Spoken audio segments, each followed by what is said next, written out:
Well, good evening, ballers. Welcome to the 30th episode of the Stepback, 30-30. Yes. It's your host, Leon Tompkins, our main man, Jacob Moses, and we welcome in our special guest, Football Life presents the Audible host, Randy Hammond. How you doing, Thank bro? you guys for having me back. I'm doing great. Lakers in the finals. We finally got here. We're back after a 10-year hiatus, but the job is not finished, fellas. There's more to be done. We got 4 more wins to go until the goal is complete. All right. One for Bean. Absolutely. That done. Yeah, man. Lakers look like they're on a mission. I remember way back to our first episode.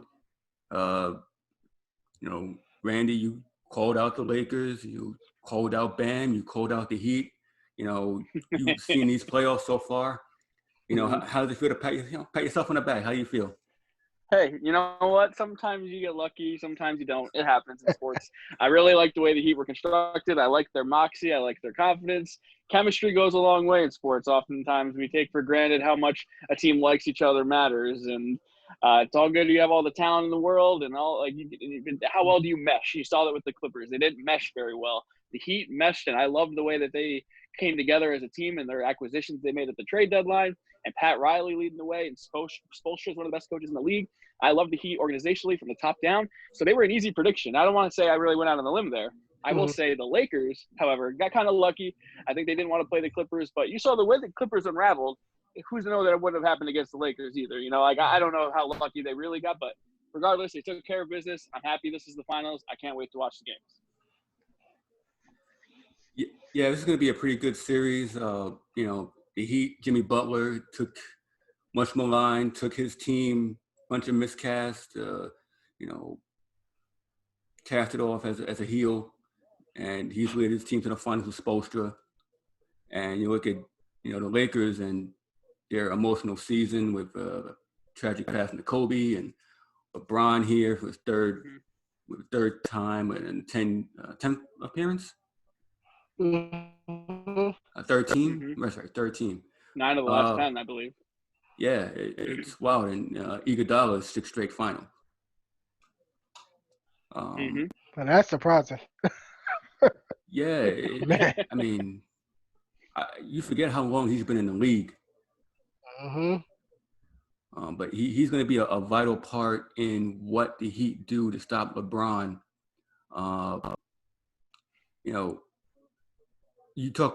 Randy talked about the Clippers for a bit. In the news, Doc Rivers was let go. We spoke a bit about it before in some previous episodes on whether he'd be fired. Third time losing 3-1 lead. Paul George, I'm pretty sure, had a big part in breaking up that team, and the Clippers pretty much unraveled after one season. Randy, what's your thoughts on Doc Rivers and the Clippers breaking up the band? Look, as a Laker fan, I love it because I've never been to Los Angeles, but I understand the big brother, little brother dynamic. Being a New York sports fan, I see that all the time, given the big cities and that big market aspect to it. As far as the Doc Rivers goes, I might not be the best person to ask because I am the biggest Celtics hater out there. So nobody milks a wannabe dynasty more than the 2008 Boston Celtics. They act like they won more than one championship. So they've been milking that title 12 years ago forever. And Doc Rivers is a big part of that. I feel similar about Doc Rivers as I do Paul Pierce. Although my hatred for Paul Pierce is much greater, I just think Doc Rivers is a bum of a head coach. So I don't understand. I don't know who thinks Doc Rivers is a great head coach. He's a great speaker. I think he is a good leader. So if you think about those intangible things, he's good at that. But he's not good at rotations. He's obviously not good at managing these stars because you look at Kawhi and Paul George. Kawhi's not the problem here. Paul George is the problem here. We're not talking about Doc Rivers losing his job if self-proclaimed playoff P shows up in the playoffs. He has yet to show up in the playoffs in how many years now? I think it's been 7 years since that Pacers series where he dunked on LeBron when he was on the Heat. That was the last time I remember him having a big playoff moment. So I blame the Clippers for kind of putting this together without really realizing how it was going to work. They were like this fake tough guy bully wannabe badass team. and they unraveled because their head coach couldn't keep things together, and one of their star players proved that he was not big enough for the moment. So I love it. Let it all out, and whatever sucker team hires Doc Rivers next, God bless you. Sandra, it's looking like the 76ers. Gunsmoke. No, yeah. Maybe it'll help him with having Embiid and Simmons, and Tobias. If he goes to another team, with a whole bunch of skill on that team. So it's not like he's jumping from a good team to a trash team. They're pretty good. Yeah. They're in it, easy East, and for the most part. Shout out to Toronto and Boston and all them. But yeah, I can see that happen. And that's a good marriage when you really look at it. I mean, go there, make your mark, and maybe something good happens out of it. Now, who would you rather have, though? Would you rather have D'Antoni or would you rather have Doc Rivers? Because I think I'd rather just give it a shot with D'Antoni, at least on the offensive side of the ball. Then we have to watch Ben Simmons shoot, and I don't think anybody want to see that shit. Well, he could at least play the Nash role where he could distribute. Exactly. You got to be able to shoot. But yeah, I would say D'Antoni because he had more success, especially in the regular season. So I would give D'Antoni a shot. But I'll say it's 50-50. It depends what kind of, which way they want to go. And both of them are kind of – I wouldn't say Brett Brown is a good leader either. It was the reason why he got canned. Mm-hmm. So if you want somebody that can speak – okay, Doc Rivers, you want somebody that can run the offense, 7 seconds or less, maybe bring it back, or the 5-out system. But it might actually work in Philly with D'Antoni because Embiid can actually shoot the ball. When you have that big guy that can stretch the floor too, that helps. Mm-hmm. So actually, that's a good one, Randy. I'm gonna go with D'Antoni because of his system. It might actually. Yeah, Leon. What about you, man? What would you go with there? See. Doc Rivers trying to motivate a Philly team that hasn't went over that hump, I think is a bad fit. D'Antoni, now, he is an offensive genius, but he did bring some defense into Houston. They were the top-rated defensive team in the bubble before their exit. I don't, a 5-out system might not work in Philly because Embiid is too much of a beast in the post. But I can see him tinkering his offense a bit to Embiid's skills and, maybe incorporate back to Nash and Stoudemire with Simmons and Embiid. But they're going to have to do a lot with that Philly roster in order for D'Antoni to work. Doc Rivers, I could probably see him in, like, New Orleans, motivate a young up-and-coming team. Zion, really get them, try to buy into his message. And as far as the Clippers are concerned, Ty Lue was sitting there waiting in the wings, ultimate vulture. Oh, look what I found. I got myself a roster here. Ooh, shiny. So, is that the plan for the Clippers? Have they released anything about that? Because I get to see who the replacement's going to be. I think Ty Lue is like the front runner. They're probably going to go through their due diligence, but I don't see how they don't go to Ty Lue or maybe give Sam Cassell a shot. But I think the Clippers are going to really have to do a lot with that roster. As far as Paul George is concerned, he rubbed some people the wrong way on his way out in the exit interview with the rest of the team. As far as the role players with Harrell and Beverly, maybe that team was not as, greatly constructed as once thought. Now, one of my theories is that Paul George would be traded, being that he has an option for opt-out for next year. I could see, now it's a bit of a homer, but I could see him going to Brooklyn. Who? Paul George. Wow. Who the hell y'all trading? They still have KD and Kyrie? Yes. Well, damn. Wow. Damn, that's 3 head cases. God. Now, wow. If Paul George can get them Jared Allen, Karis LeVert, and Spencer Dinwiddie, that's all the Clippers need. Kawhi can run. He's proven he can run with some second-tier stars in depth. You get Ty Lue in there, championship head coach, Kawhi, Karras, Spencer, Jared Allen. I mean, the Clippers, they'll be right back in it. And Brooklyn gets their third star. Okay. That's a good one. But shout out to Henry, Dong City host. He actually said with D'Antoni, fast paced and high scoring, but he hasn't closed the show. That's a good point. He's had how many chances, and Harden, and they just they get to game 6 or 7, as you can see, and just they can never do it. I don't understand it. Even with the good defense, with the best defense, they didn't have enough. It was that big man. That's just my honest opinion.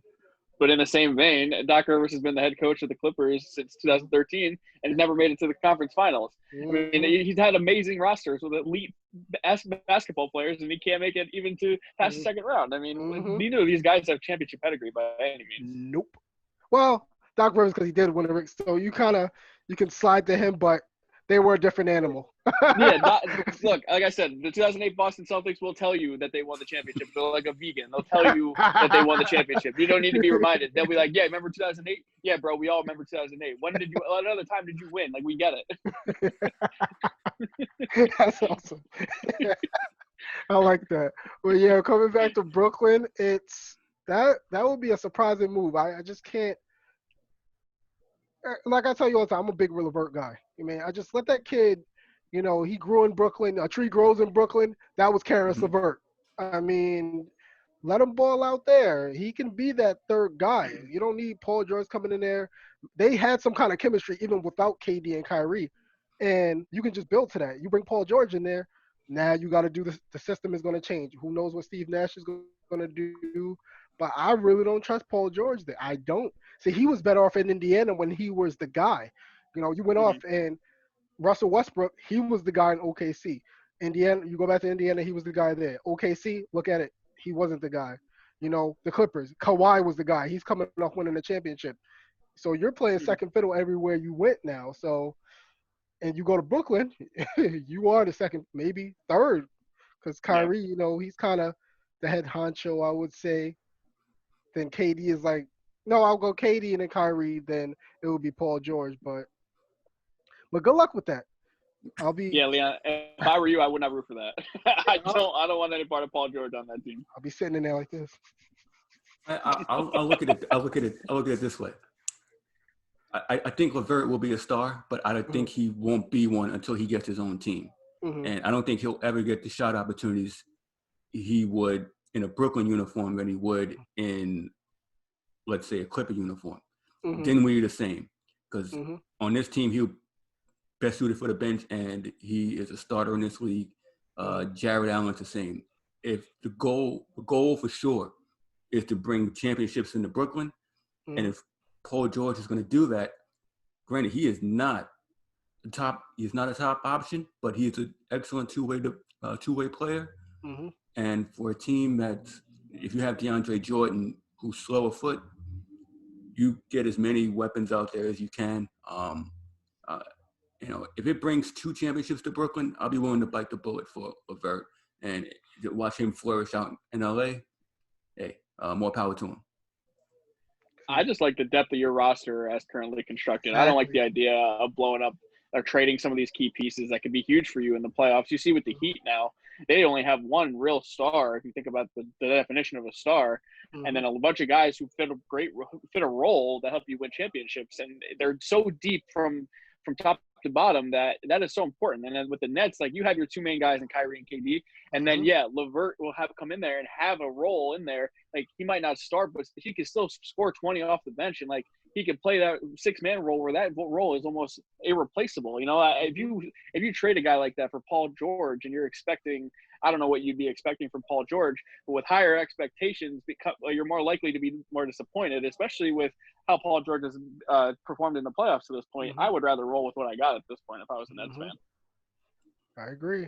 I mean, who knows what would have transpired if I had both of those guys? I think y'all could have made a huge run. I think you're going to make a huge run next year. I agree.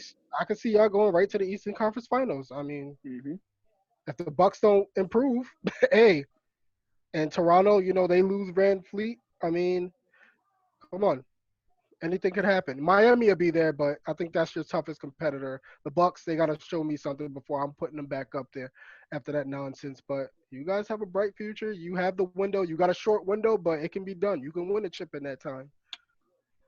Yeah, I mean, I'm good with either scenario, but I mean, this was just one of, I guess, the theories I had with Paul George and that Clippers debacle.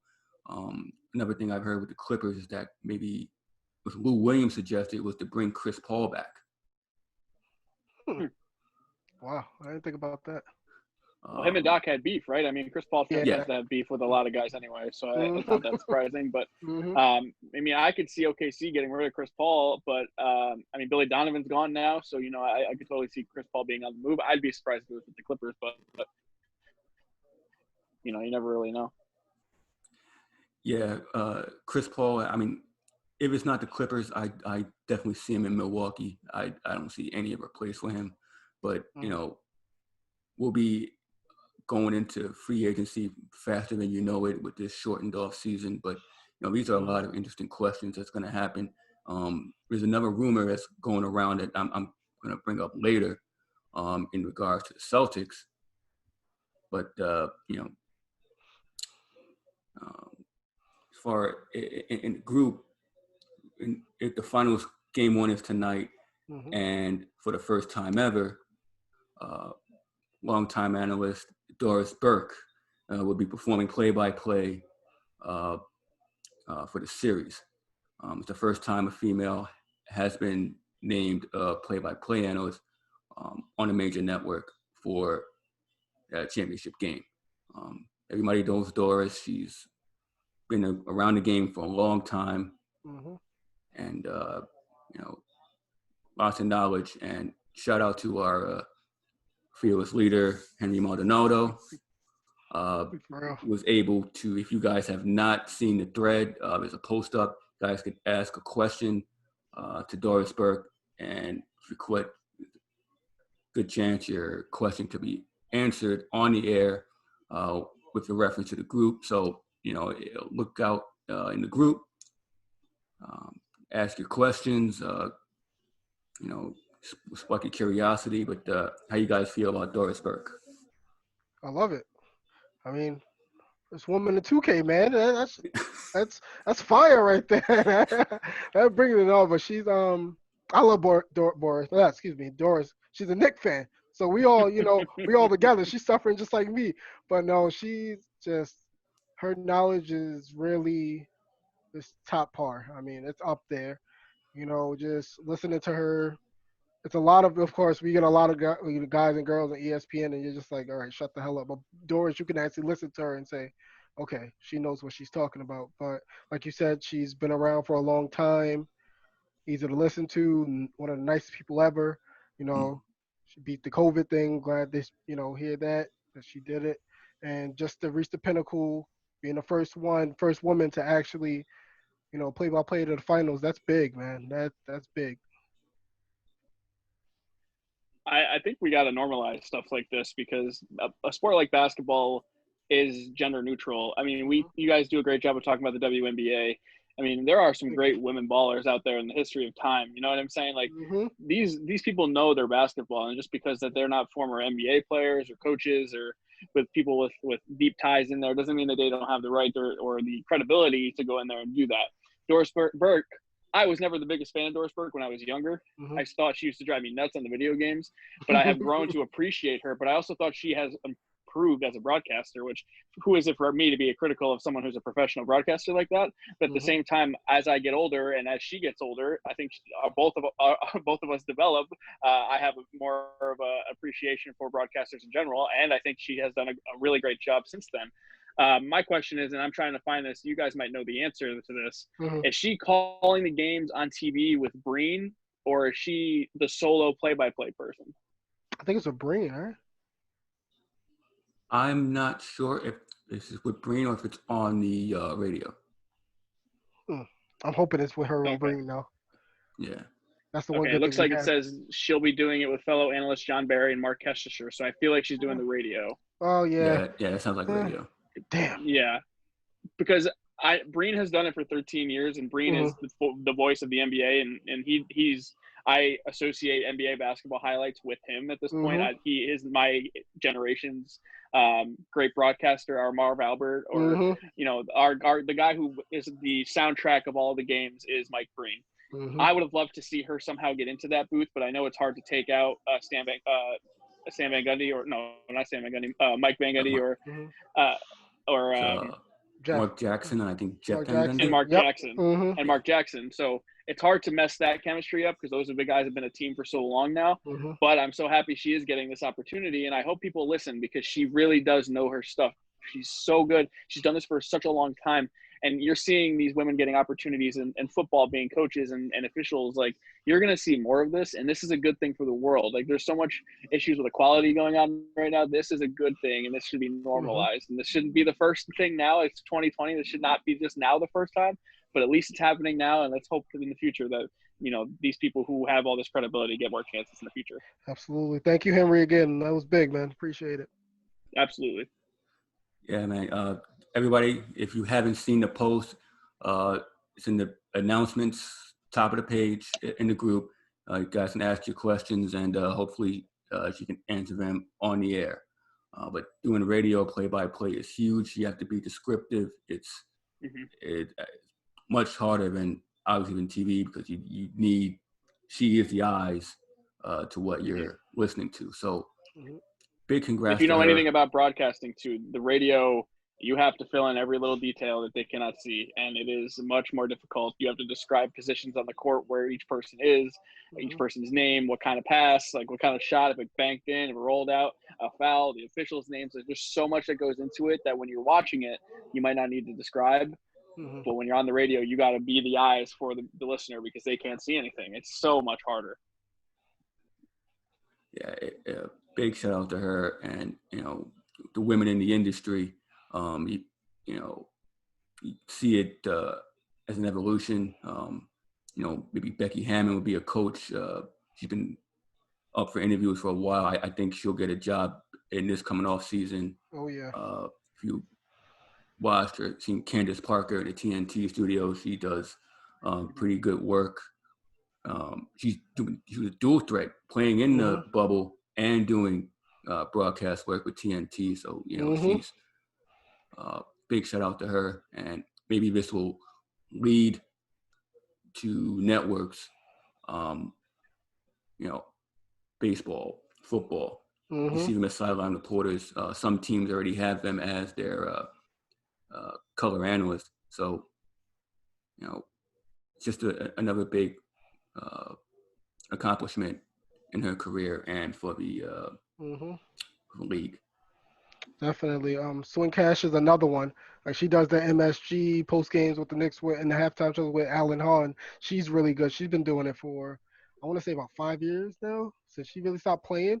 She's really good too. And her and Alan Hahn, those other two, I love listening to because they're so good with each other. So they're everywhere. You just gotta look and see. I mean, you're going to see more of this too because you're looking at, like, you see Rachel Nichols, who's been doing a great job. She hosts The Jump, but she does a great job with the interviews on the court side. And then you have like Taylor Rooks, who is only like 23 years old. She is going to be something huge in the NBA media world. So, there's a lot of young potential with female broadcasters around basketball. Yeah, man. Big shout out to them. So we'll be listening to Doris tonight, and congratulations to her.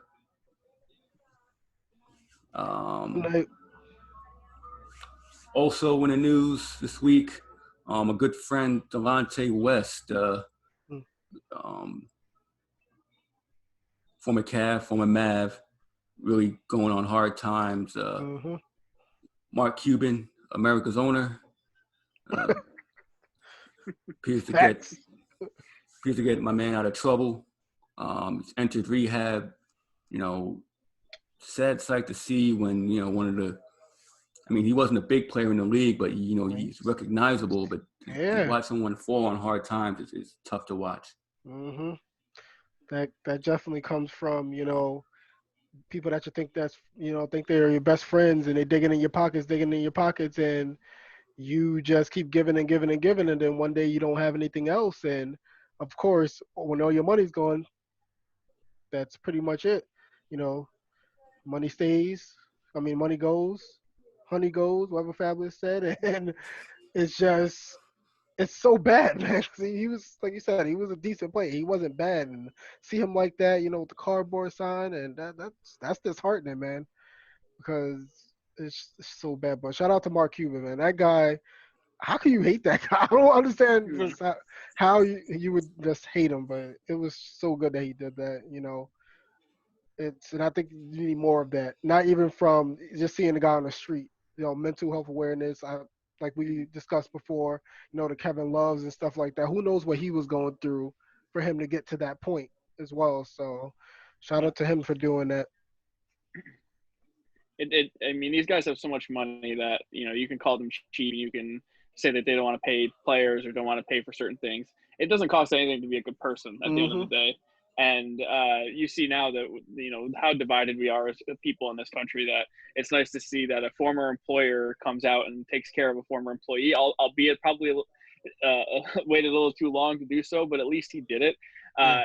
Obviously, West played with the Mavs in 2010, 2011.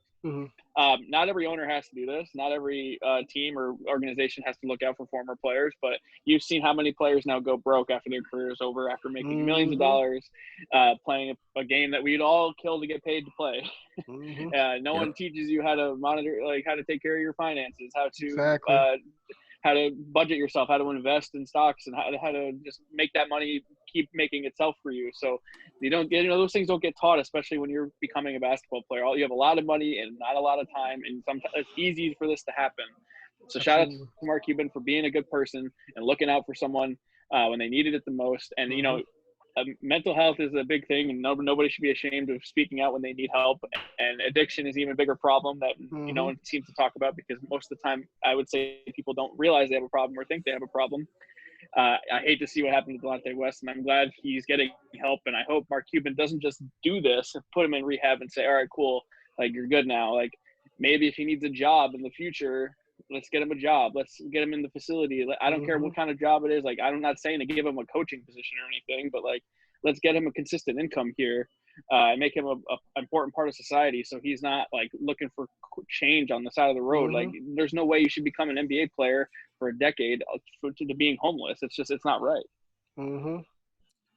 Yeah, I agree. And I will also say that it's also up to Delonte West, now that he has to help, to follow through with it, we put you on this path, but now it's up to you to follow through, get yourself right. Absolutely. And make the right steps and do whatever you can to get yourself back on your feet, because you can only help those who want to help themselves. And, everybody's going to remember him for his entanglements with See, I wasn't gonna go there. Nah, I was gonna leave that alone. We on the step back. We gotta do it. I'm sorry. Do it. Everybody was gonna remember him for that, but it can flip the script and change everything. You can change the narrative for him, and I hope he's able to get on his feet and live productively and really take care of his mental health state, because this wasn't the first time we've seen videos of him. So it's like 3 or 4 now. The first one was just he was all on something, man. It's sad. This can't even. And shout out to his mom too. She kind of asked Cuban for help to help get Delonte help, because she obviously couldn't get through to Delonte, and she thought Cuban could help, and he did. So good job on her getting some action on there and trying to help Delonte. So credit to his mom on that too, because she could have just said, you know what, you're not going to listen to me. Go ahead and do your thing, and just rot in the world. And she didn't want that to happen. Yeah, big shout out to Mark Cuban. So now we're going to go into how we got into our finals matchup of the Lakers and the Heat. We're going to take it back to last week with the Boston Celtics and the Miami Heat. We spoke a bit last week about, the depth of Boston's bigs. You had mentioned before about Taco Fall maybe getting some run. He never did, but we saw much more of Enes Kanter. He was productive for what he does. He grabs a lot of offensive rebounds, but he can't defend in a pick and roll. Exactly. Slow. He's flat-footed, and once you get him beyond the pick and roll, you're done. He's done. He can't ever get back on D. This is on Brad Stevens. I don't care what anybody says. I'm going out on a limb. This is on Brad Stevens. You have just a reliable big man out there that can clog up the middle and help you, and then just letting his team basically lose leads. Didn't change anything about it. He would just let them just go cold, and then that was all she wrote. They could have had a 3-0 lead. They could have easily won the series. It's not like they were whipped into submission. They gave the series away. It's shout out to the Heat. They did their thing, but Boston gave it away. There's no reason why Boston shouldn't be in the finals right now. And now they got to spend the whole offseason just reflecting like, damn, we really blew that. And they took advantage of it. And then Tyler. When does the narrative on Brad Stevens change? Because everyone just acknowledges that he's a great coach and no one ever questions it. Thank you. This was the first time I've really seen that he got out coached big time. And Eric Spoelstra, has been a coach in this league for a very long time. And he doesn't always get the credit that he deserves because he had Wade and LeBron and Bosh. But this is a Spoelstra special here. This is the first time Spoelstra coached his way to a finals. And Jimmy Butler helps, and the roster is really good, but they are so well coached. And absolutely, at some point we have to say to Brad Stevens, man, make an adjustment, my friend. Exactly.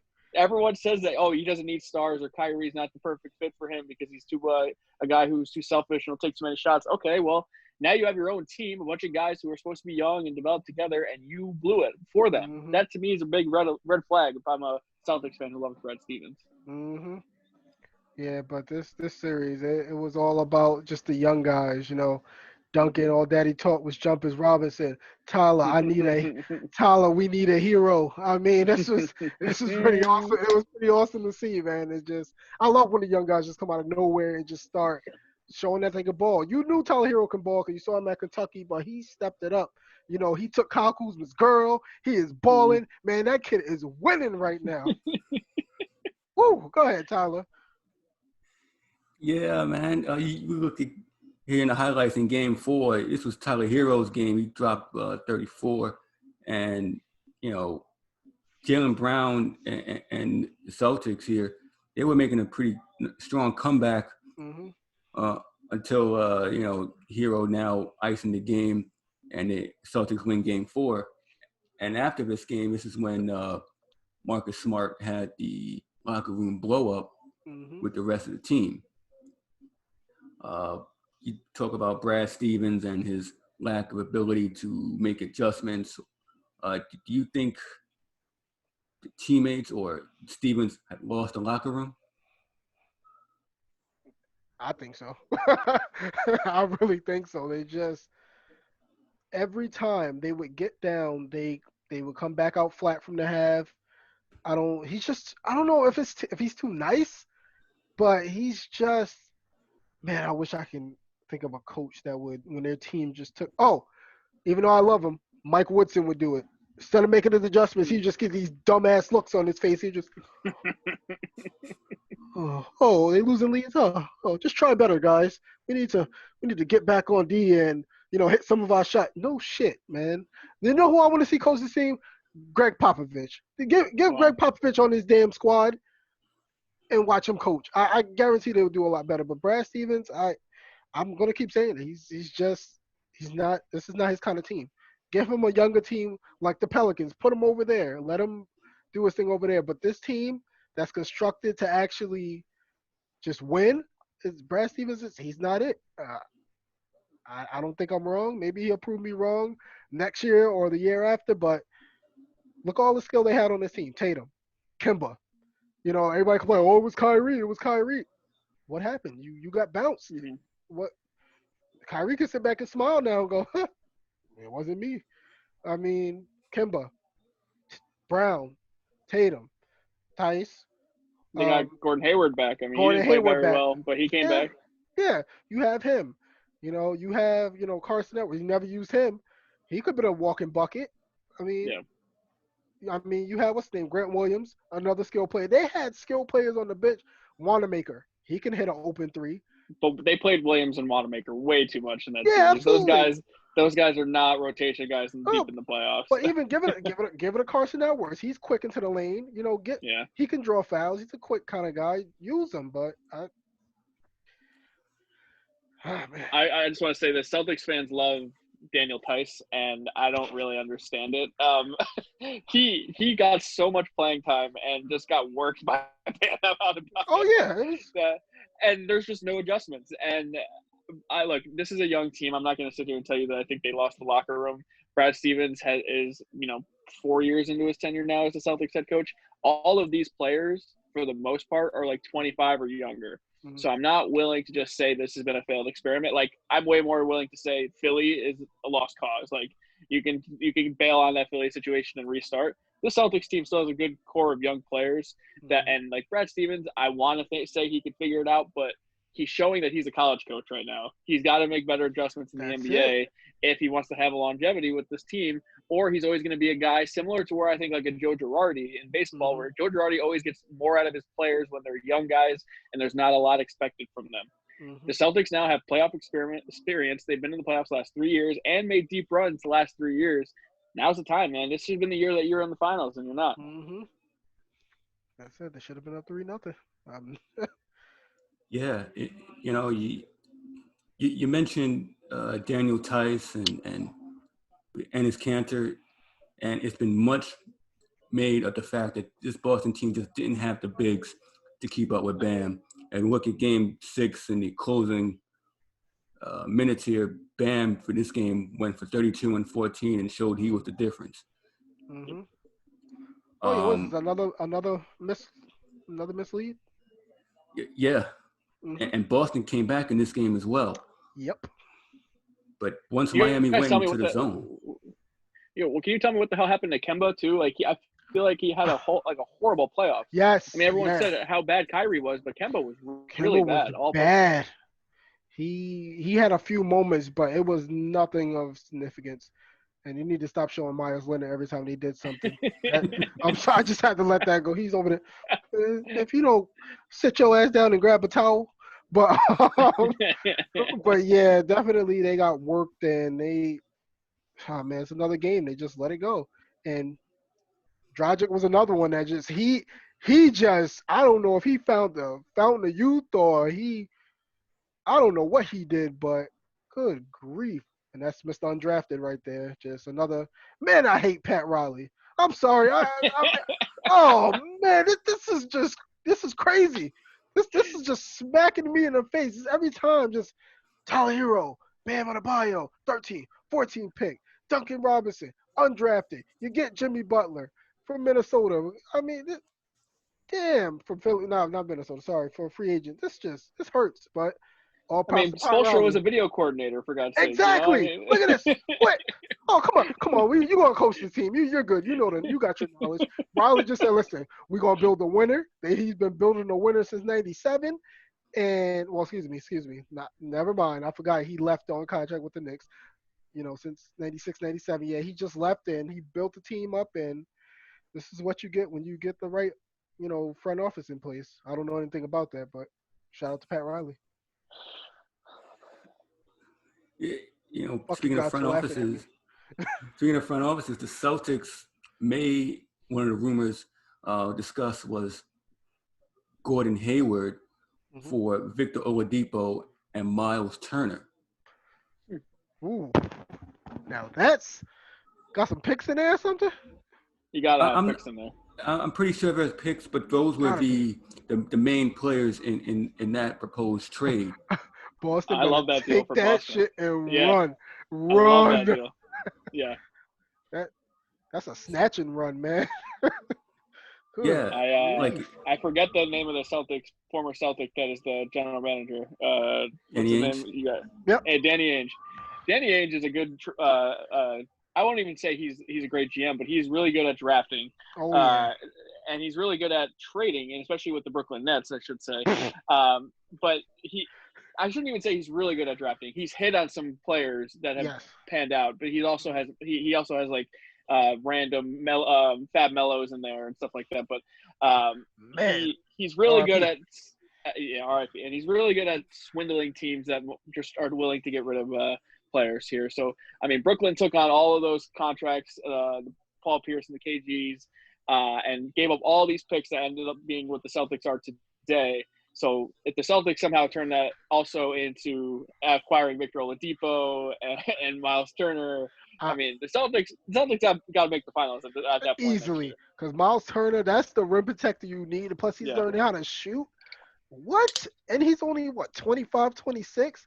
Then you get Oladipo, could play next. And then, oh, man, just the possibilities there. If I was a Celtics fan, I would get a hard on right then and there. I mean, that's what you want right there, man. Yeah, front court depth is what they needed, and Philly took that from them when they took Horford, which was a bad fit for Philly, and they never adequately replaced him. Daniel Tice, he's a solid player, but he's a backup. He's not, going to get you to the next level against the Bams, against the Giannis's or Brook Lopez's of the world. He's going to give you his 6 fouls, and that's it. So, definitely true. Yeah, that's definitely one of the rumors coming out of Boston. Possible Hayward for Miles Turner and Victor Oladipo. Why would you want to get rid of Miles Turner? What the hell he do wrong? I think India is just going in a whole new direction with failed experiments, and figure they got to try something new. Who the hell they have? TJ Leaf? They still got him? Like what the hell is going on over there? No, matter of fact, screw up your organization. I hate y'all too. Screw it up. Please do it. I'm begging you. But they're on a search for a coach as well. So it could be just a total blow up with Sabonis there, and they maybe get Chauncey Billups or Becky Hammond, and maybe just do like a retool. I was early in the season. I was hearing about Sabonis. They might actually not even let him go too, and I'm just like, what are y'all doing? Y'all not trying to win at all? And they're one of the teams that's always consistently in the playoffs. So you would think, okay, let's just keep making it better. Let's get better. And they tear it down, they retool, and then, but I don't know, man. Yeah, I don't mind them moving up from Oladipo necessarily, though, because he wasn't really the same guy after that injury. But he wasn't. I don't know about getting rid of Turner. I like the core that they have there. You might have to get something back and try to still compete. That front court is nice, man. Both can be 20. Give me Oladipo guys on the Lakers, man. Come on, Flanker, call him up. Hey, man. If anybody want to get players away, you might as well. Yeah.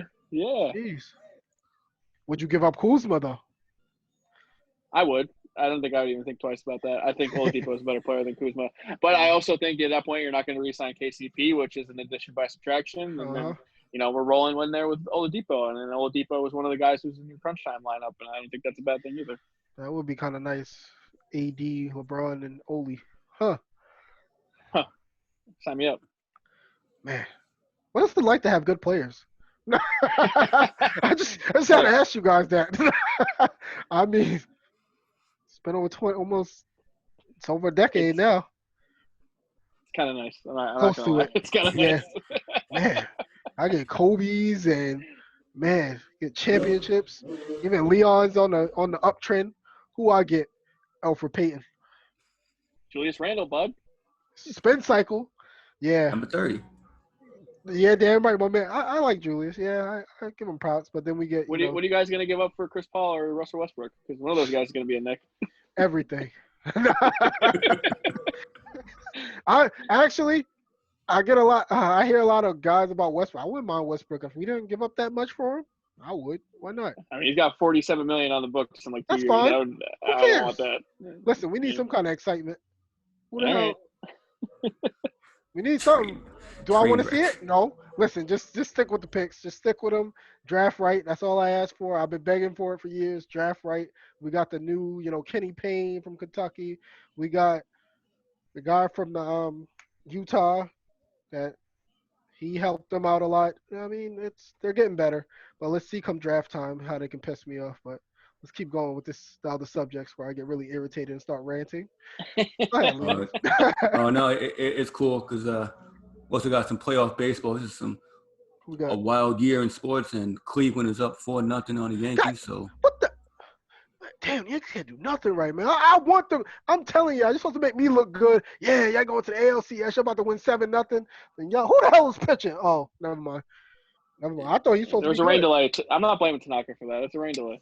He's no Jake. Let me have that. That's all I got. Just let me have it. All right. I got nothing. No. I got nothing. Nah, but yeah, they're making a series. Oh, yeah, that was a bad bounce. But yeah, but yeah, definitely I'm loving what's happening in the bubble, man. We discussed it. We all came on and said who's gonna step it up, what young guys are gonna make that, transition to be stars, and you're seeing it now. And basketball is really I think they came to the forefront. No COVID test came back positive. We had wings and thighs, and man, this is sneaking into the bubble. You had action, you had drama. It's like TNT. yeah, Great. yeah, man. It's really been surprising, Mhm. rather refreshing, Mhm. and while we have our good friend Randy on, I know you speak a lot on football. Like today, Titans and the Steelers were postponed for positive COVID test. Mhm. What do you guys plan to bring on your show? What was the question, Leon? I apologize. I did not hear you. Uh, I know we had some positive tests for the Titans, but I don't know if you had any thoughts as far as your show for the audible there. Well, here's the thing: the difference. The NBA did everything right, and they took every precaution and protocol in the book, and decided like, all right, we're going to do the right thing. We're going to make these guys quarantine for 3 weeks, and if we're in a secluded, isolated area where everyone has been in this area and has not left, then we should be able to play basketball and not have any positive cases. And the bubble has proven has worked. It worked in the NBA. It worked in the NHL. Baseball, minus a few teams here, had issues early on, but overall they've had success as well. They did regional bubble situations, which still is a lot more risk than what the NBA did. Mhm. The NFL just said, screw it. We're going to just do this thing, and we're not going to allow fans everywhere. They're going to allow fans some places, but not everywhere. It's a mess how the NFL just decided this thing wasn't going to be around by the time the football season came around. The NFL just was like, you know what? We're not going to do any bubble nonsense. And it's harder to do a bubble with the player rosters in the NFL and the coaching rosters. Like, it's not necessarily realistic, but I was impressed with Hard Knocks, with the protocols they were taking, with the testing and the masks and everything. But when you're not isolated and you're still traveling on planes and you're all in different cities with different infection rates, like it was only a matter of time before this happened to the NFL. The NBA led the way here on how this can be done and how it can work. The difference is the NBA was doing this to finish the season. So they came in, they only had a handful of games before the playoffs started, and now they're going to do the playoffs and then the finals, and then it's a wrap. I don't know if the NBA could do a whole season in a bubble, because then you're telling players they're going to be away from their families for a whole year. That's different than doing it for a couple months. The NFL could never do that. But what the NFL could learn from the NBA is how to be more responsible. The NFL has yet to prove that they care really about anything other than making money and having entertaining football games, which I'm not a businessman, but I can understand that. But the NBA set the blueprint on how to make this work. And the NHL followed suit, and they had success in their bubbles in Canada. But the NFL so far, so it's been okay. And obviously this is the first outbreak, but I'm afraid of what's going to happen in the future if this happens to a few teams, because you can't just make up games with doubleheaders like you did in baseball. And as usual, you get great insight from Randy on the Audible. Fridays midday, Tuesdays 7 o'clock. Yes, absolutely. Can I just say one thing? Yeah. Why you always got to talk shit about the Jets? I told y'all to skip it. I told y'all to just skip the game. No, y'all didn't want to listen. I just want, please just skip it. I don't want to hear anything about it. But no, had the rant and rave. Sam Darnold's regressing. We know. I get it. And Matt, I'm going to catch you too. I'm going to get on that show, and we're going to go at it. It's just going to happen. Just Look, man, we are a football show. We talk about teams good, bad, ugly. Doesn't matter, man. You know what? You knew the segment was coming. You could have just turned us off for a couple minutes. I can't. You know what? We would our feelings would have been hurt. You know? No, I can't. Got to be dedicated, whether I like it or not. But you know what? As long as I'm out there talking about the Giants every week, we're gonna be up there talking about the Jets. It's only fair. I gotta sit there and complain and tell you how awful Dave Gettleman is and how he ruined my life for the last 3 years. Now I'm gonna talk bad about the Jets too. But hey, you don't have Adam Gase. Well, you're not gonna have Adam Gase for much longer. I believe that. Thank the Lord. Come on, Broncos. Sorry. Oh man. Rip it. The Lakers finished off the Nuggets in 5. Much to LeBron, AD, 2 triple doubles in the series. After game 2, buzzer beater.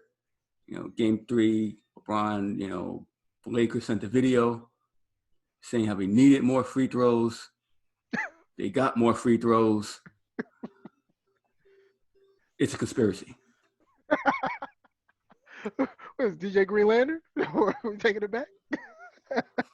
LeBron's hilarious sometimes, man. LeBron is so funny, bro. Like, didn't he go like 5 or 6 straight years without fouling out in a game? Mm-hmm. Like, you telling me that guy didn't foul out one time? Like, he's one of the most physical basketball players in the history of the sport. You're telling me that one time in 6 years he couldn't foul out? Get out of here. Oh, Carlos Stanton, home run. All right, sorry. Who? Stanton. No. Oh, okay. No. I forgot him for a second. I got excited. No, it's no problem. Yeah, but this is looking at game 4. Mm-hmm. Lakers up in the series 2-1.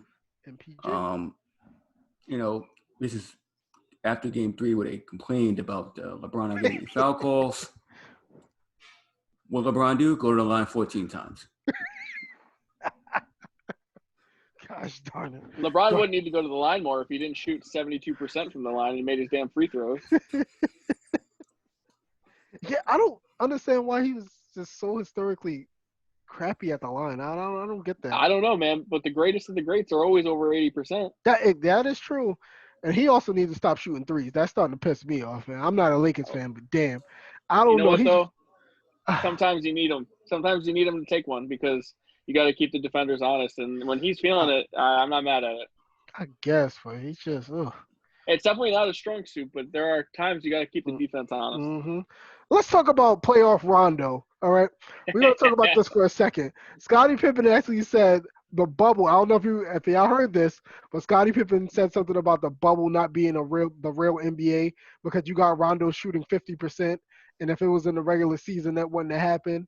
Well, I mean, what's y'all take on that? I just had to bring that up. That just popped into my head. I mean, it's not the real. Look, Rondo is one of those guys who elevates his game in the playoffs. I think it's kind of fluky that he's shooting so well, but at the end of the day, I don't think the bubble has anything to do with that. I think he'd be annoying if this was normal or not. Damn, the Bulls just hate on everything, huh? So to be such winners, they bitch at a lot. Yeah, and come on, bring your Bulls fan. Come on, bring it up. Come on, bring it. Come on, bring them in the comments. Why you like the wine so much? You're a lot. Oh, well, it's not a real. They're playing. They're in the NBA, right? You see Jerry West, the logo. Yeah. They're on the court. Last time I checked, we're watching the NBA. I could be wrong, Scotty, but just bad because Future took your girl. Oh, I'm sorry, wrong subject. Unlimited. No, stop. See, that just ties into it. Everything all just big full circle. But yeah, I mean, the thing about Rondo though is like, look, you leave me wide open for 3, I'm gonna make some of them. You know what I'm saying? Like, it's only like he's a professional basketball player. I know he's not known for it, but they are playing so far off of him. Like, all right, you're asking him to shoot. So if he shoots 50%, why are you shocked? I mean, we're like I've played basketball for half my life now. Mm-hmm. I can't make NBA threes wide open really, but you leave me open from like a college or high school range wide open, Mm-hmm. I'm gonna make shots. You know what I'm saying? Like Mm-hmm. these guys are like professional basketball players. They shoot Mm-hmm. thousands of shots every day. Like I don't understand why it's just so shocking. Mm-hmm. I don't get it. I mean, like you said, he's battle tested. He's a world Yeah, champion, man. those '08 Celtics, man. He'll tell Yeah. you he's a champion. Jesus. Ooh, man, but It all this comes back to the damn '08 Celtics. see, it always happens. Damn Doc Rivers. Hey, KG got a ring, so I was kind of fulfilled with that one. But yeah, damn sure ain't 08 no more. But he is looking good though. That whole team is look. Except for Kyle Kuzma. I said it one game. Was it the game? The Kyle Kuzma game you want to call it? What was it? Game 5 or Game 6? When he really stepped it up. He didn't Game play 5. well I'm in sorry. Game 5. I'm yeah, sorry. Okay. Wait, So he really didn't play that against well in any of that. What was it? against Portland? No. Yeah, Portland is when he played well, but No, I think he had a good game against Denver. No. Damn, he was that bad. I don't remember him playing very well in any of those games. Excuse me. I stand corrected. Damn. See? Should have traded him for Marcus Morris. But I mean, every other Markieff has been all right, but yeah, he's garbage. But I mean, Dwight played well. Dwight turned back the clock. He kind of reinvented himself. So I give credit to Dwight. I mean, a lot of these guys have been stepping up. I actually will agree with Dwight Howard, but once again, soft. All right, in my Kobe voice. Dwight Howard cannot be trying to punk anybody. Yeah. I mean, it just doesn't work for him. You sweet as cupcake there, buddy. No, don't do it. But hey, he is turning back the clock. It looks like 08 to going back to 08 to freaking. I mean, it's looking like prime Howard right now. It's pretty awesome to see. Leon, it's prime Howard without the unnecessary post ups too. That's true. So he's pick and roll. He's catching oops and dunking them with authority, playing great defense. I love what I've seen from Dwight Howard in the bubble. Yeah, for sure. Hey, second time around's the charm, hey. And that dude AD, man, he is. Love these purple jerseys. I love them. Definitely. But yeah, this, Denver. I think they just ran out of gas. That was pretty much it. They coming back from the 3-1 leads, and they ran out of it. Lakers too strong. AD sniffing his finger. I mean, Murray was banged up, which I think hurt them, obviously. Yeah, he was sick or something like that. But Joker can only do so much, and what the hell is J.L. Smith doing there? But King James doing what he does. You know. Game 5 was LeBron's game. He said, we're making the finals. I don't care what any of you say. So I mean, LeBron carried us in that fourth quarter in that Game 5. And he appeared to be a man on a mission. I believe he ended the game with like 8 straight points. So, yeah, Michael Porter Jr. like he want to cry in the corner. Yeah, and in this Game 5 here, Jeremy Grant played really well. I think he opted out for a bigger deal. Oh yeah, so he's going to get paid. But Jeremy Grant played well. Joker played well, and Murray was hurt in the second half. He said he was playing with a bad hamstring. Then he busted up his knee. He really got into it. Like you say, the Nuggets just ran out of gas. You can only come back from 3-1 so many times. And going against LeBron and AD here that's end of the road for them. I think. Shout out to them though; they never gave up. The fight was there for them throughout. So I give credit to the Nuggets, man. Absolutely, bright future. Yeah, I do too. And we spoke about it a little bit before. Back in the Jazz series, when they were down 3-1, we thought that would cost Malone his job. And, coming back twice and Conley's shot just swimming out really saved Mike Malone's job, because I'm pretty sure he'd be looking for one now if that shot went down. So credit to the Nuggets for fighting, changing their stigma as a soft team. So now we get into the Lakers and the Heat. Game 1 tonight. What are you guys looking for from each team? Tenacity. I mean, the story writes itself. LeBron against his old team. The whole decision all goes back to Miami. Shocked everybody with going with Wade and Bosh, and building their little dynasty. I won't call it a big dynasty. 'Cause they didn't win that much, but yeah, it's coming out. Jimmy Butler, his first time in the finals. This is what he wanted.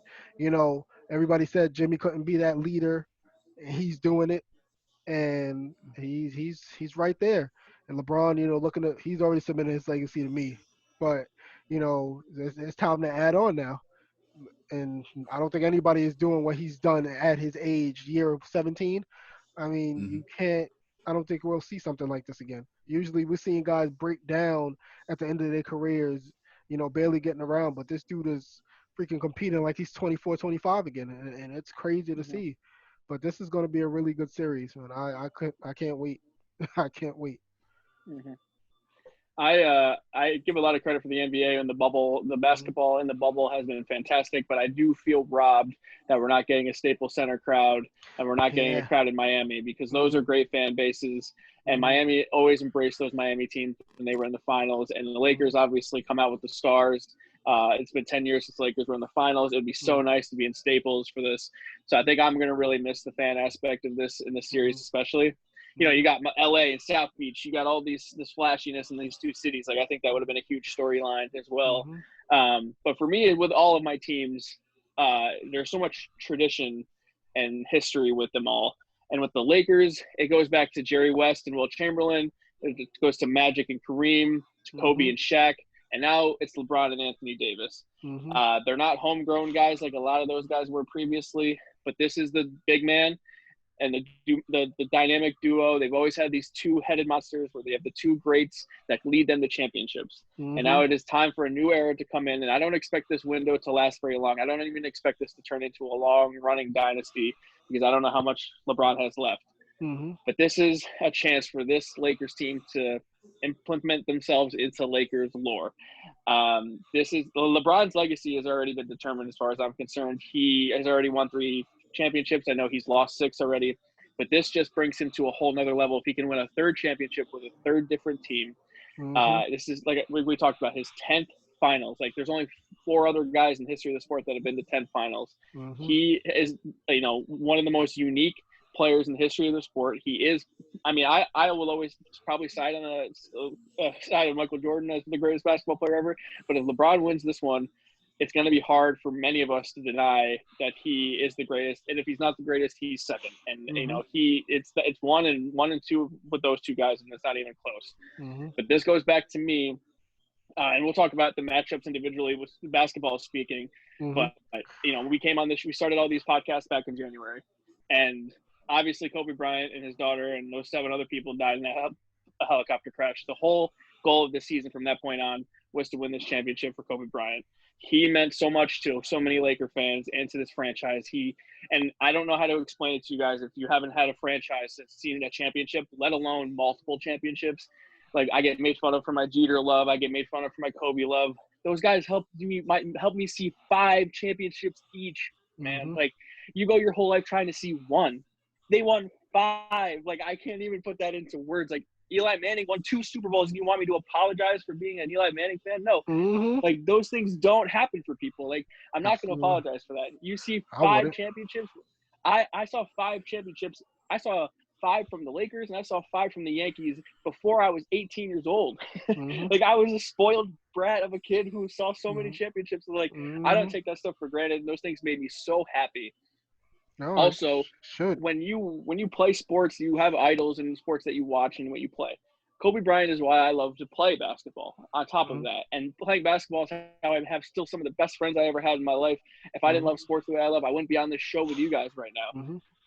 At the end of the day, Kobe Bryant's death is the most impactful celebrity death of my lifetime, and I don't think I'll ever have one greater. It changed me who I was as a person. Sports doesn't define us. It's not. People say it doesn't matter, but to me, it means everything. I don't walk out of a room without leave someone without saying I love them anymore because tomorrow is never granted. Anything could happen to any of us at any given moment. So Hmm. for me, I know I take each and every single day and appreciate it for what it is. But this whole goal for this season was to win it for Bean. And there's a clip from Kobe in the 2009 NBA Finals that's been going around Twitter right now. They were up 2-0 in the Magic, and Kobe looks pissed. And there's a reporter, I believe it was Dave McMenamin, and he goes, "Kobe, why you look so angry? You're up 2-0." And he goes, "What's there to be happy about? Job's not finished." And that is the mood. Job's not finished. Let's go. Let's get this, baby. Let's do it. Well said. Yeah, man. LeBron has that same look on his face right now. 2 triple-doubles in that Nugget series. Him and AD, I mean, they look like they're going to be a real force to be reckoned with. But the matchups here are a little bit different against Miami than it would have been against Boston. Do you see any equalizers for LeBron and AD? Well, I have some matchups that I'm worried about as a Lakers fan. And, you know, I worry about any good shooting team in general because the Lakers are not the greatest shooting team. You talk about Duncan Robinson and Tyler Hero. They're perfect wing shooters. And the Lakers have decent wing defenders, but if those guys get hot, I don't know what they can do about it. But the matchup that I've talked myself into giving the Lakers the most problems is at the point guard position, and Goran Dragic is the X factor to me for the Miami Heat. You know, Lillard was kind of banged up on the Lakers series. He didn't get the chance to play all that well. Westbrook was kind of banged up, didn't get the chance to play all that well. And then Jamal Murray gets hurt. So the Lakers kind of had some fortunate luck their way with the point guards that they played in the Western Conference and their injuries. Goran Dragic is not an explosive guy like those three guys are. He is just consistent, crafty. He is going to give this team problems. He's a playmaker. He's a great shooter. I don't know who the Lakers have that can guard him, and he's going to set the tempo for the Heat throughout this entire series, and that's the advantage the Heat have over the Lakers more than anything else is point guard play. Okay. Yeah, I'm definitely going to – I think Rondo gets up in him because he can be that irritant. You know, as you know, he's not a slouch on the defensive end, so I don't think Rondo's going to give him the space that he's had before because if you notice, you know, Murray wasn't a good defensive player. Lillard, you know, it's not really, you know, that's another one that's not really defensive. But Dragic, sorry, I went to the West, but who did he really face that was like a real good defensive player? I mean, I don't think anybody has really gotten up in him. And I mean, Marcus Smart would have been the guy, right? Yeah. He's like the annoying defender for the Celtics. And most of the time, I don't think he was even on Dragic for the most time. He would switch off a lot, and I think this is going to be real interesting. But I want to see my interesting matchup is not going to be like the LeBron. It's going to be what Bam does to actually get around Dwight Howard, because Dwight Howard's about the same size. You know, they're both big shouldered guys, and let's see what he can do.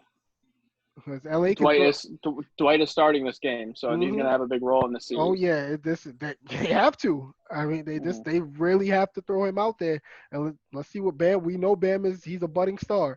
Let's see what he has now. It's going to be really good.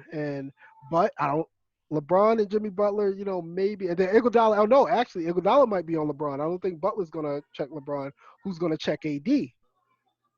So I would assume Bam. I don't think anyone else can guard him other than Bam.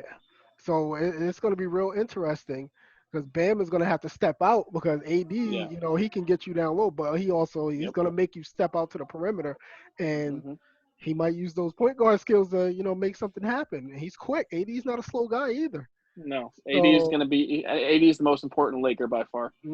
As great as LeBron is, AD has to be the guy that kind of carries them here. He's going to have to be the Shaq, obviously.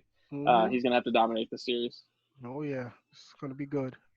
Yeah, I think Miami, just for the Lakers series here, I think Kelly Olynyk, Myers Leonard might actually see the floor. I think they're going to get into a stretch where they're going to have to rely heavily on their three-point shooting to offset the Lakers' bigs and draw them out. Because let's face it, the Lakers are not a great shooting team. If they get anything, like you say, from Danny Green in this series, you know, it's over for Miami. But Kelly Olynyk, Myers Leonard, and Kendrick Nunn, who's, you know, been off and on for the majority of the playoffs, Lakers have their hands full because the Heat has a lot of depth and a lot of shooting. But I mean, the more Kelly Olynyk plays for the Heat, I think it benefits the Lakers. So I'm okay. I'm personally okay with that, but that's just what the Heat have for bigs at this point. So I agree that they're going to have to play those guys. Mm-hmm. Bam can't do it himself. Nope. No. And, Spoelstra is masterful at making adjustments. They do a lot of zone. You expect to see a lot of zone against the Lakers. Mm-hmm. But I think LeBron and AD, just by their star power alone, will get them 2 games, probably 2 games more. I mean, it's hard to see the Lakers losing, but if I were to make a prediction, I'd say Heat in 7. All right. I'll take it. Jacob, what do you got for prediction-wise? I'm going to go with in 6. I'm going to go definitely LA in 6. LeBron gets number 4. AD gets number 1. Dwight Howard finally gets his. And JR sipping the Hennessy in his 2nd. But, I think it's going to be tough. This is a different animal for both teams, but star power wins for the most part. It usually wins. And LA has it. And let's see. Can Duncan Robinson, can Tyler Hero, can those guys actually step it up one more time, or will they crumble under the pressure? LeBron's, he's done this. AD, this is his first time, but with his skill, there's no butterflies, I don't think, for this guy, because he's like, listen, you don't know how many shots you get at this, so he's going to come out playing hard. Dwight's been here. It's been a while, but he's been there. Rondo's been there. I mean, this might be, can't think of the word right now. I'm kind of excited. This is where experience is going to take it, man. I think it's going to reign supreme on this one. I'm interested to see how we look back on this finals because of the circumstances of how this whole year has shaken up. Like, is there going to be an asterisk? Are we going to look back and say it's a classic finals, even though there was no fans or anything like that? I think this is shaping up to be a classic finals. I think this is going to be a great series. I love this matchup. This has been the 2 best teams in the bubble, as far as I'm concerned.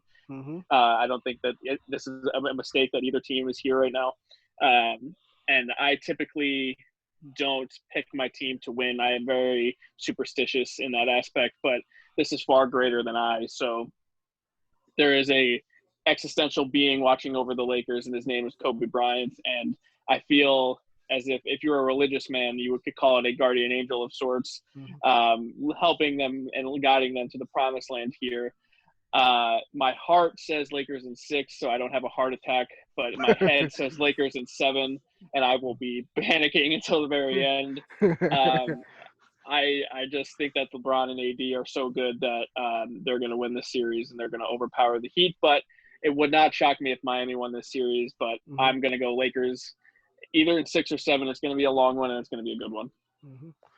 Could have a 6-man, Leon. You never know. Never know. Yeah.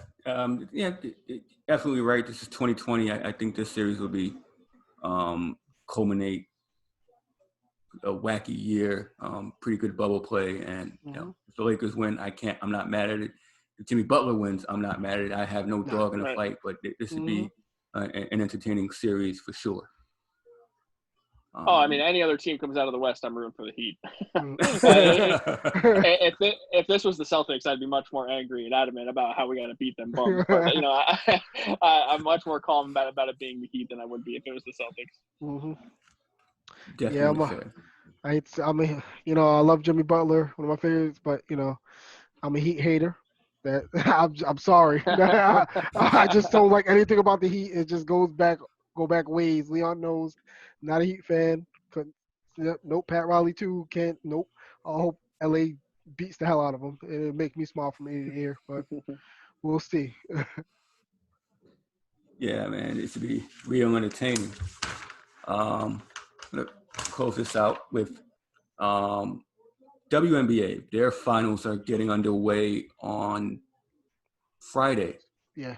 Friday, the Seattle Storm, Las Vegas Aces, top 2 seeds during the regular season face off. how we got there.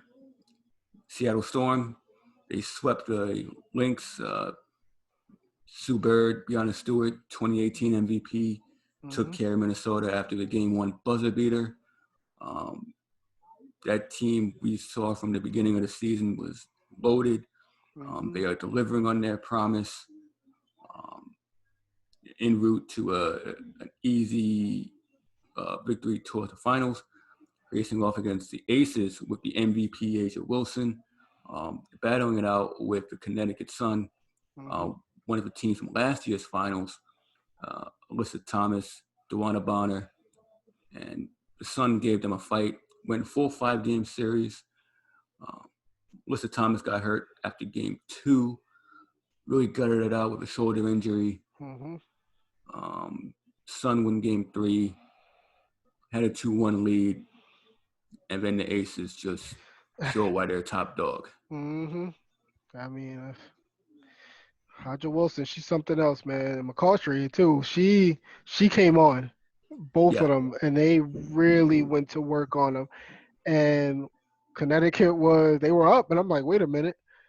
I'm like, man, I was like, upset. I messaged Leon. I'm like, oh, upset alert. And Leon was like, I think they're gonna come back. They're gonna come back strong. And then all of a sudden, flip the switch, and here they go. But you can't ever underestimate the heart of a champion, and that's what the Aces they showed, man. And just the end of this game was really good. I mean, it was tough. Girls played physical, hit big shots. It was it wasn't that high scoring, but it was what you want in the game between these two. But Alyssa Thomas is tough as nails because I honestly didn't think she was coming back for this series. And the day after, I was like, oh, she's not coming back. She's out for the series. She comes back. I'm like, whoa. Yeah, came back and dropped 25. This is the game 3 series we're showing in the highlights here. She had a huge game for this one. And this is the game the Sun won here. Alyssa Thomas can shoot with both hands. You can see here, big defensive play here in the end with the inbound with the steal and the layup for the finish.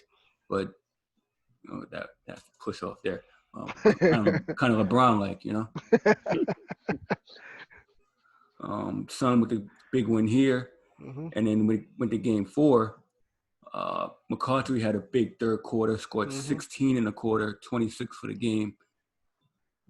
Led the Aces to the victory, which we had a deciding game 5 last night. If you had nothing else to watch on TV, this was an exciting game. The Sun had a 15-point lead in the first half, led by Thomas and Bonner, but then they just got incredibly cold, could not shoot the 3. And the Aces stormed, started their comeback trail, led by McCautry and the MVP, Asia Wilson. The end of this game was kind of wild as well. Oh yeah. Yeah, he's some tough moves. Swartz there with the offensive rebound. This was back and forth. McBride had a pretty decent game too. She had solid numbers all around. I think she did 10, 5, and 4. So she was definitely decent. She contributed, but it was all about the MVP and McCautry. That was it. These two girls would not let them lose. No, and you can see the top seed here, Asia Wilson at the foul line, just knocking them down in the clutch.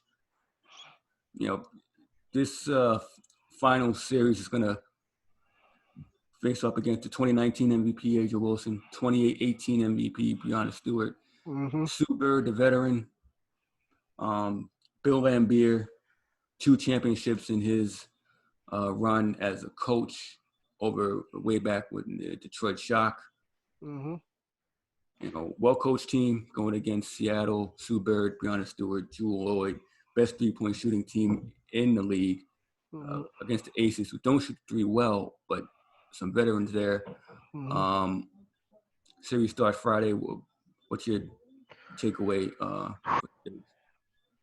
This is going to be either Man, I don't know. This is tough because there's both teams are like so good, and they just, of course, they're the top two teams in the league.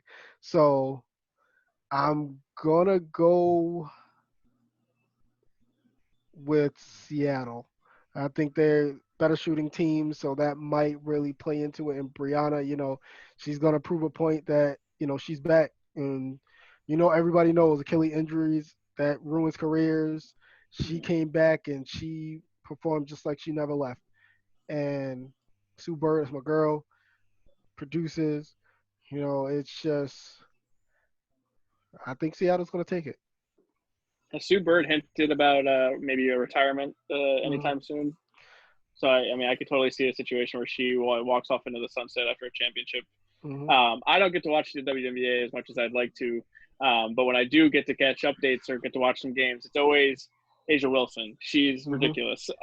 She's the MVP of the league for a reason. She is unbelievable. So, admittedly, with my lack of viewing of the WNBA, I'm just going to go Aces just because of my love of Asia Wilson. And I think she's good enough to carry them to a championship in this best of 5.